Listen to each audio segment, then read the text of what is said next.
Guys, this is video blog number 3. Okay, so what we got in here, check it out. We got our sugar and our margarine creams. What we have here is our liquid selection of ingredients, which includes, like I said, it includes cinnamon, nutmeg, milk, eggs, and what we'll be adding, these bananas here, who my friend right here, this is my friend James, and check him out, everybody. He's helping me out with my video. He's helping me out with my baking. And then what we got in here is the dry ingredients, like I told you. Once again, it's whole wheat flour, AP flour, baking soda, baking powder, salt. And then, so what we're going to do first is we're going to start this back up, right? And we're going to add our liquid ingredients. And then it will eventually culminate all together. You want to do it slowly so it doesn't splash first. But once you get it moving and it's fully together, then we will be adding our dry ingredients.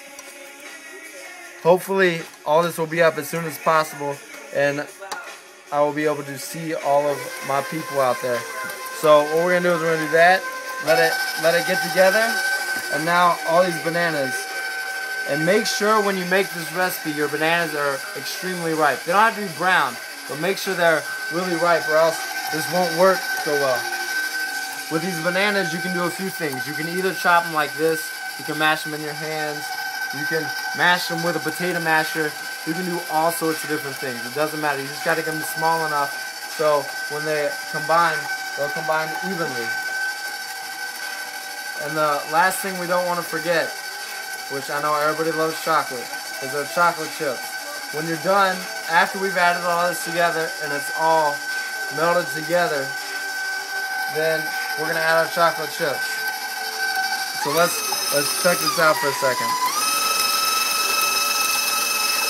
Okay, so while it's still beating, what you want to do is very, very slowly, you want to add your dry ingredients.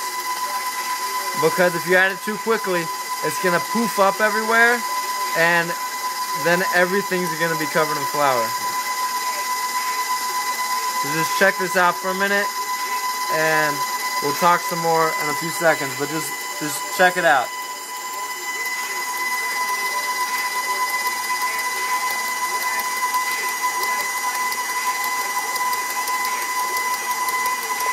If you notice, it's starting to get very heavy. It's okay. It'll be fine. It's because of the amount of flour and the whole wheat.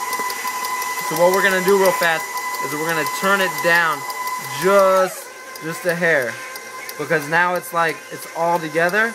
We just want the dry ingredient to finish mixing. And in the meantime, while I'm letting you watch this a little bit more, because it's so much fun, tell me about it. I'm gonna go get the chocolate chips.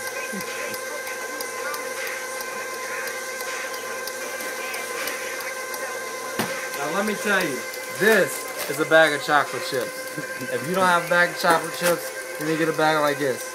So you always want to add the chocolate chips at the very end, because if you don't, they'll get really warm and they'll start melting and they'll start getting all crushed up. These are small chocolate chips, so it's very perfect to add at the end. So let me check my measurement in my King Arthur cookbook. And this says 3/4 a cup. And once again, we are doing a double recipe.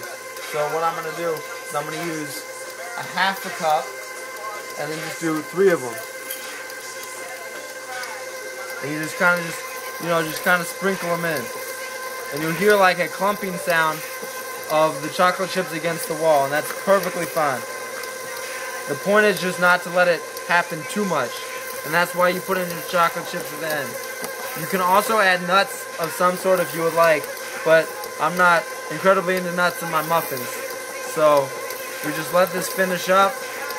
We're good to go. Make sure your oven's preheated, or in my case, I'm just going to preheat my oven in a few minutes just because I'm laid back and I'm trying to get everything done slowly just to help you guys out. And for now until the next time I vlog, peace.